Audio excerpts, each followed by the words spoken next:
ఈ పర్సన్ ఉంటే నేను చాలా హ్యాపీగా ఉంటాను. మరి ఆ పర్సన్ లేదనుకోండి మనం సాడ్‌గా ఫీల్ అవుతుంటాం. ఇది రిలేషన్‌షిప్‌లో కారణం. మరి మనం మైండ్ ఎలా ఆలోచిస్తుందో తెలుసా? మరి ఆ పర్సన్ లేనప్పుడు ఆ పర్సన్ కావాలి అనుకుంటాం. ఒకవేళ ఆ పర్సన్ అవైలబిలిటీ లేదనుకోండి ఇంకొక పర్సన్ కావాలి అనుకుంటాం. సో ఈ యొక్క వాయిడ్‌ని, ఈ యొక్క మిస్సింగ్ ఫీలింగ్‌ని, ఈ యొక్క ఎంప్టీ ఫీలింగ్‌ని ఫుల్ చేయడానికి ఎవరో ఒకరు కావాలి. అందుకే మల్టిపుల్ రిలేషన్‌షిప్స్ కూడా ఎందుకు పెట్టుకుంటారంటే ఇట్స్ బికాస్ ఆ యొక్క వాయిడ్ ఫీలింగ్ ఉందన్నమాట. ఆ పర్సన్ ఉంటే నేను హ్యాపీగా ఫీల్ అవుతాను. అంటే నా యొక్క హ్యాపీనెస్‌కి కారణం ఆ పర్సన్ అనుకోవడం వల్ల ఆ పర్సన్ లేనప్పుడు ఉన్నప్పుడు అదే పర్సన్ మీకు హ్యాపీనెస్ ఇస్తారు. లేనప్పుడు అదే పర్సన్ మీకు సాడ్‌నెస్ క్రియేట్ చేస్తారు. ఇక్కడ పర్సన్ ఉండడమా లేడడా లేకపోవడమా అన్నది మన దుఃఖానికి కారణం కాదు. ఇంకా డీపర్‌గా ఉంది అర్థం చేసుకుందాం. నేను మామూలుగా మెడిటేషన్ అది 5 ఇయర్స్ నుంచి చేస్తున్నాను సార్. నేను అంటే ప్రతి ఒక్క చాట గురువు కావాలి అనుకుంటారు. ఆ గురువు అనేవాళ్ళు నాకెవరు నేను ఐడెంటిఫై చేయలేదంటే ఎక్కువ వీడియోస్ చేస్తుంటాను. బ్రహ్మకుమారిస్ కూడా వెళ్తుంటాను. నాకు ఎక్కడ కనెక్ట్ అయిందంటే సార్ ఇక్కడ నేను బ్రహ్మకుమారిస్కి వెళ్తుంటాను కదా, బ్రహ్మ విద్య అనేది అంటే బ్రహ్మకుమారిస్ బ్రహ్మ విద్య అనేది కనెక్ట్ అయ్యి నేను లాగిన్ అవ్వడం జరిగింది. అసలు గురువు కోసం నేను సెర్చ్ చేస్తున్నాను సార్. గురువు కంపల్సరీ కావాలి అనేది, అంటే నేను చేసే మిస్టేక్స్ తెలుసుకోవడం కోసము అనేది అన్ని కూడా ఇందులో భాగంగా ఇక్కడికి వచ్చిన తర్వాత నేను తెలుసుకున్నది ఏంటంటే మిస్ అయ్యానంటే సెల్ఫ్ లవ్ మిస్ అయ్యాను సార్.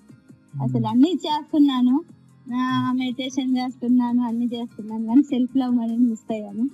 అది సెల్ఫ్ లవ్ చేయడం వల్ల నాకే తెలియకుండానే హ్యాపీగా ఫీల్ అవుతున్నాను సార్. ఫేస్ లో తెలియని ఆనందం వస్తుంది. మీరు ఇప్పుడు అన్నారు కదా, బయట ప్రపంచం ఎలా ఉన్నా మన చుట్టూ పరిస్థితులు అలానే ఉన్నాయి కానీ నేను వాటికి ఫీల్ అవ్వటం లేదు సార్. హ్యాపీగా ఉంటుంది. ప్రతి ఒక్కరికి కామన్గా ఉండే ప్రాబ్లం రిలేషన్షిప్ ప్రాబ్లం.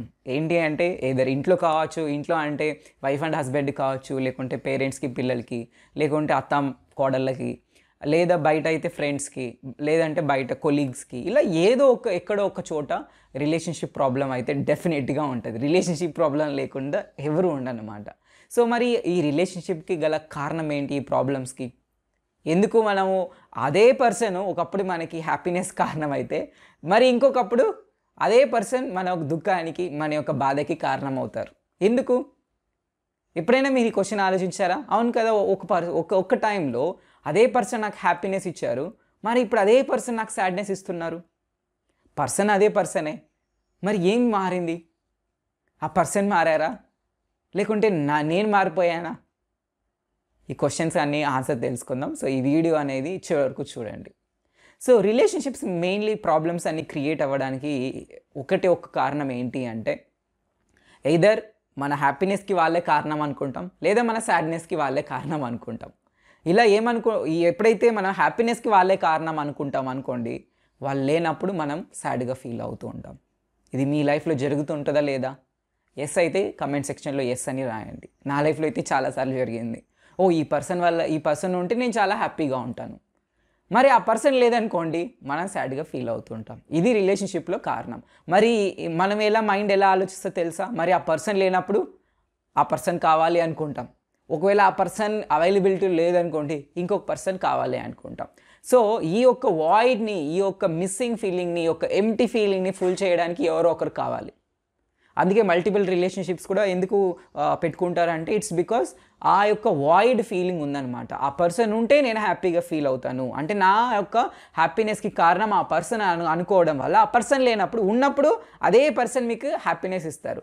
లేనప్పుడు అదే పర్సన్ మీకు సాడ్నెస్ క్రియేట్ చేస్తారు. సో ఇక్కడ పర్సన్ ఉండడమా లేడడా లేకపోవడమా అన్నది మన దుఃఖానికి కారణం కాదు. ఇంకా డీపర్గా ఉంది అర్థం చేసుకుందాం. ఇంకొక కారణం ఏంటి అంటే ఈ పర్సన్ వల్ల నేను ఇలా దుఃఖంగా ఉన్నాను, ఈ పర్సన్ లేకపోతే నేను హ్యాపీగా ఉంటాను. ఇది సెకండ్ కేటగిరీ. నన్ను డిస్టర్బ్ చేస్తున్నాడు, లేకుంటే బాగా ఇబ్బంది పెడుతున్నారు, లేకుంటే బాగా టార్చర్ చేస్తున్నారు అంటే ఏం చేస్తాం మనం? ఈ పర్సన్ నా లైఫ్లో లేకుంటే అప్పుడు నేను హ్యాపీగా ఉంటాను. సో ఇది సెకండ్ కేటగిరీ. ఎయిదర్ ఫస్ట్ కేటగిరీలో ఉంటాం, లేదంటే ఏంటి ఈ పర్సన్ ఉంటే నేను హ్యాపీగా ఉంటాను, లేదా సెకండ్ కేటగిరీలో ఉంటాం అంటే ఈ పర్సన్ లేకపోతే నేను హ్యాపీగా ఉంటాను ఎందుకంటే నా పర్సన్ ఇబ్బంది పెడుతున్నారు అనేసి.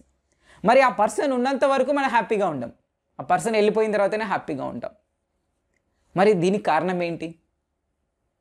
ఆలోచించారా మీరు ఎప్పుడైనా? Yes or no? ఒకవేళ ఆలోచించినట్లయితే ఎస్ అని రాయండి, లేదన్నట్లయితే నో అని రాయండి. ఇప్పుడు మనం డిస్కస్ చేసుకుంటాం. సో మరి ఆ పర్సన్ నాకు ఈ పర్సన్ ఉంటేనే నేను హ్యాపీగా ఉంటాను అన్నది ఎందుకంటే మన యొక్క మనసు మైండ్ అనేది ఏం చేస్తుందంటే క్రేవింగ్ పెంచుకుంటుంది, రాగం పెంచుకుంటుంది. ఆ పర్సన్ ఉన్నప్పుడు ఒకసారి ఉన్నప్పుడు మంచిగా అనిపించింది, ఐ లైక్ ఇట్, నచ్చింది, ఇంకా ఏం చేస్తుంది మైండ్, ఇంకా కావాలి ఇంకా కావాలి, I want more more more అని క్రేవింగ్ అవుతుంది అనమాట. ఆ లైక్ ఆ నచ్చారు అండ్ ఈ పర్సన్ నాకు నచ్చింది అన్నది అదే పర్సన్ మనం ఏం చేసుకుంటాము, ఒకసారి నచ్చినప్పుడు మళ్ళీ మళ్ళీ అదే కావాలనుకుంటాం. అలా కావాలనుకున్నప్పుడు అదే క్రేవింగ్గా మారుతుంది, రాగంగా మారుతుంది. రాగంగా మారినప్పుడు అది దొరకనప్పుడు మనం సాడ్గా ఫీల్ అవుతుంటాం. సో దీనికి కారణం ఆ పర్సన్ కాదు, మీ యొక్క మైండ్ అలా రియాక్ట్ అవ్వడం వల్ల. మరి మైండ్ ఎందుకు రియాక్ట్ అవుతుంది అన్నది కూడా మనం తర్వాత డిస్కస్ చేద్దాం. ఫస్ట్ అయితే ఇప్పటి వరకు మీరు అర్థం చేసుకోండి. ఇంకొకటి సెకండ్ కేటగిరీలో ఉన్నారు కదా, వాళ్ళ గురించి కూడా కొంచెం ఆలోచిద్దాం మనం. సెకండ్ కేటగిరీలో ఏంటి, ఈ పర్సన్ లేకపోతే నేను హ్యాపీగా ఉంటాను. ఎందుకు? మైండ్ అనేది అక్కడ ద్వేషం పెంచుకుంటూ ఉంది ఆ పర్సన్ మీద. ఎందుకంటే ఆ పర్సన్ నాకు ఇబ్బంది కలిగిస్తున్నాడు, ఇబ్బంది కలిగించడం వల్ల ఆ పర్సన్ వద్దు నాకు, డిస్లైక్. ఆ డిస్లైక్ ఎలా మారుతుంది? అవర్షన్ లాగా మారుతుంది, హేట్రేడ్ లాగా మారుతుంది. అంటే ఈ పర్సన్ నాకు వద్దు, ఒకసారి వద్దు, రెండుసార్లు వద్దు, మళ్ళీ మళ్ళీ రిపీట్ అయింది అనుకోండి, ఇంకా ఆ పర్సన్ మీద ద్వేషం పెంచుకుంటాం, అవర్షన్ పెంచుకుంటాం, హేట్రేడ్ పెంచుకుంటాం, ఇంకా అదే కోపంగా మారుతుంది. సో ఎందుకు ఇలా అవర్షన్ వస్తుంది, ఎందుకు ఇలా ద్వేషం వస్తుంది ఆ పర్సన్ మీద అన్నది కూడా మనం ఆలోచించాలి. ఇక్కడితో ఆగిపోతే సొల్యూషన్ దొరకదు. ఓకే, ఈ పర్సన్ వల్ల నాకు రాగం ఉంది కాబట్టి ఆ పర్సన్ లేకపోతే నేను సాడ్గా ఫీల్ అవుతున్నా, అది కూడా కారణం కాదు. ఇంకా లోతుకి మనం వెళ్ళాలన్నమాట. ఓకే, ఈ పర్సన్ ఉండటం వల్ల నేను ఇలా సాడ్గా ఉన్నాను, ఈ పర్సనే ప్రాబ్లం, నేను హేట్రేడ్ పెంచుకుంటున్నాను, నా మైండ్ అలా రియాక్ట్ అవుతుంది. మరి మైండ్ ఎందుకు రియాక్ట్ అవుతుంది ఇది కూడా తెలుసుకోవాలి కదా. ఇక్కడితో ఆపేసాం అనుకోండి, మనకు సొల్యూషన్ దొరకదు. సో ఇంకా లోతుల్లోకి వెళ్ళి మనం అర్థం చేసుకోవాలి. ఇంకా లోతుల్లోకి మనము వెళ్తే మన మైండ్ ఎందుకు రాగం పెంచుకుంటుంది అంటే, ఆ పర్సన్ మన దగ్గర ఉన్నప్పుడు మన శరీరంలో ఒక మంచి అనుభూతి కలుగుతుంది, మంచి స్పందన వస్తుంది. లెట్సే ఒక పర్సన్ మీ పక్కన ఉన్నారు, మీ చేయి పట్టుకున్నారు, లేకుంటే మిమ్మల్ని హగ్ చేసుకున్నారు, లేకుంటే మిమ్మల్ని డైలీ అప్రిషియేట్ చేస్తున్నారు, వావ్ యూర్ సో బ్యూటిఫుల్, లేకుంటే మంచిగా ఉన్నావు అనేసి ఇలా అప్రిషియేట్ చేయడం వల్ల బాడీలో ఒక పాజిటివ్ ప్లెజెంట్ సెన్సేషన్స్ వస్తుంది. ఈ స్పందనల మీద మనము ఏం పెంచుకుంటాం, రాగం పెంచుకుంటాం. ఇది ఆ పర్సన్ ఉన్నప్పుడు ఈ ప్లెజెంట్ సెన్సేషన్స్ వస్తుంది, ఆ పర్సన్ లేనప్పుడు అన్ప్లెజెంట్ సెన్సేషన్స్, అంటే ఏదో సంథింగ్ వాయిడో, మిస్సింగ్ ఫీలింగో, ఎంప్టీ ఫీలింగో వస్తుంది. ఈ ఫీలింగ్ రావడం వల్ల మైండ్ రియాక్ట్ అవుతుంది, రాగం పెంచుకుంటుంది. అయ్యో ఇంకా ఇప్పుడు లేదు, ఇంకా కావాలి కావాలి కావాలి అని రాగం పెంచుకుంటుంది. అది దొరకనప్పుడు మళ్ళీ అల్టిమేట్గా దుఃఖమే. ఫస్ట్ కేటగిరీ అయినా సెకండ్ కేటగిరీ అయినా అల్టిమేట్గా దొరికేది ఏంటి, దుఃఖమే. ఇంకా సెకండ్ కేటగిరీలో డీపర్గా కారణం తెలుసుకోవాలి అంటే, మైండ్ ఎందుకు అలా రియాక్ట్ అవుతుంది, ద్వేషంతో, కోపంతో ఆ పర్సన్ మీద. అంటే ఈ పర్సన్ వల్లనే నేను ఇలా ఉన్నా. ఆ పర్సన్ ఎవరైనా కావచ్చు, అత్త కావచ్చు, మామ కావచ్చు, లేకుంటే పిల్లలు కావచ్చు, మీ హస్బెండ్ కావచ్చు, లేకుంటే వైఫ్ కావచ్చు, బయట కొలీగ్స్ కావచ్చు, ఫ్రెండ్స్ కావచ్చు, ఆ పర్సన్ ఎవరైనా కావచ్చు. ఈ పర్సన్ వల్ల నేను ఇలా బాధపడుతున్నాను, సాడ్గా ఉన్నాను అని ఆ పర్సన్ మీద ద్వేషం పెంచుకుంటాం. ఎందుకంటే మీ మైండ్ అలా రియాక్ట్ అవుతుంది, ఎందుకంటే నచ్చలేదు కదా. అది నచ్చినప్పుడు మైండ్ అనేది రియాక్ట్ అవుతూ ఉంటుంది. మరి ఎందుకు మైండ్ అలా రియాక్ట్ అవుతుంది? ఎప్పుడైతే అలా ఇబ్బంది కలిగించినప్పుడు ఒక పర్సన్ మిమ్మల్ని నెగిటివ్గా తిట్టడం వల్లనో, కమెంట్ చేయడం వల్ల, కొట్టడం వల్లనో, ఇలా ఏదో ఒక విధంగా చేయడం వల్ల, మనకి హాని చేయడం వల్ల మన శరీరంలో ఒక మంచి అనుభూతి కలగదు. అంటే ఒక పెయిన్ సెన్సేషన్ వస్తుంది. పెయిన్ అంటే ఏంటి, నొప్పి కలిగించే మన సంవేదనలు, స్పందనలు వస్తుంది మన శరీరంలో. ఆ స్పందనలు వచ్చినప్పుడు, ఆ సెన్సేషన్స్ వచ్చినప్పుడు, ఆ సెన్సేషన్ నొప్పి కలిగిస్తుంది కాబట్టి ఈ సెన్సేషన్స్ని మనము హేట్ చేస్తున్నాం అక్కడ, ఆ పర్సన్ని కాదు. ఎందుకంటే ఆ పర్సను ఇప్పుడు ఆ పర్సన్ ఉన్నారు, రేపు పొద్దున ఇంకొక పర్సన్ మనల్ని హర్ట్ చేస్తారు, రేపు పొద్దున ఇంకొక పర్సన్ మనల్ని తిడతారు అనమాట. సో పర్సనల్ చేంజ్ అవ్వచ్చు, కానీ నా ఒక మైండ్ దేనికి రియాక్ట్ అవుతుంది అంటే ఈ సెన్సేషన్స్ రావడం వల్ల.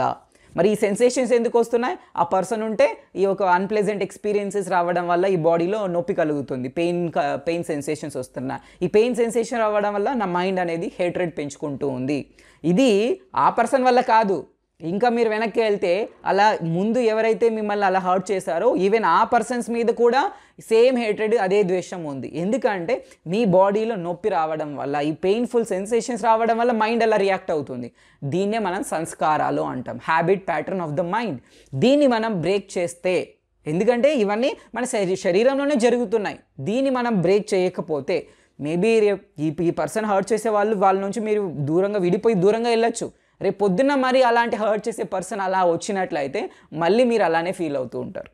సో ఇక్కడ చేంజ్ చేయాల్సింది పర్సన్స్ని కాదు, వ్యక్తుల్ని కాదు, చేంజ్ చేయాల్సింది మన యొక్క మైండ్ రియాక్షన్ని.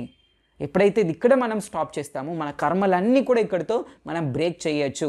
అండ్ దీంట్లో నుంచి మనం విముక్తి పొంది హ్యాపీగా పీస్ఫుల్గా హార్మోనీతో మన లైఫ్ని లీడ్ చేయొచ్చు అనమాట. సో మైండ్ రియాక్షన్ని మనం స్టాప్ చేయాలి. ఎందుకు మైండ్ రియాక్ట్ అవుతుందంటే సెన్సేషన్స్ వల్ల. మళ్ళీ సెన్సేషన్స్ ఎందుకు వస్తుందంటే మనం బయట వ్యక్తులతో బయట వాటితో మనము మీట్ అవ్వడం వల్ల, కలవడం వల్ల, త్రూ దిస్ 6 సెన్సెస్.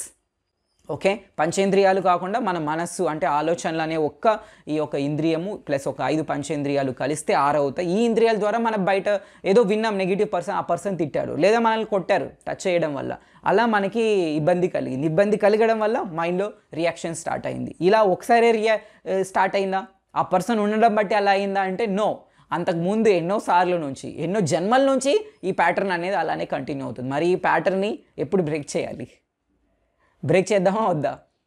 బ్రేక్ చేయాలనుకుంటే బ్రేక్ అని రాయండి కమెంట్ సెక్షన్లో. సో ఇప్పుడు బ్రేక్ చేయకపోతే ప్యాటర్న్ ఇలానే కంటిన్యూ అవుతుంది. పర్సన్స్ చేంజ్ అవుతూ ఉంటారు కానీ మీ యొక్క మైండ్ రియాక్షన్ అదే same. People are changing but your reaction remains same unless until you break this chain, you break this pattern.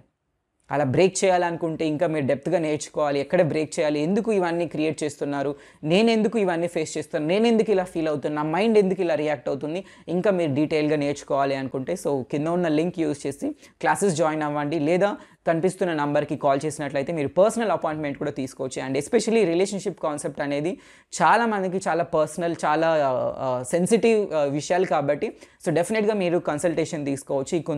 ఈ కనిపిస్తున్న నంబర్కి కాల్ చేయండి. ఇంకా ఈ వీడియోకి సంబంధించి ఏవైనా క్వశ్చన్స్ ఉన్నట్లయితే మీరు కమెంట్ సెక్షన్లో రాసినట్లయితే వాటి మీద మేము వీడియోస్ చేస్తాము. ఇంకా ఈ వీడియో మీకు నచ్చినట్లయితే మీ ఫ్రెండ్స్ అండ్ ఫ్యామిలీ మెంబర్స్కి షేర్ చేసుకోండి. అండ్ మనం నెక్స్ట్ వీడియోలో కలుద్దాం. Thank you so much. Take care. Bye.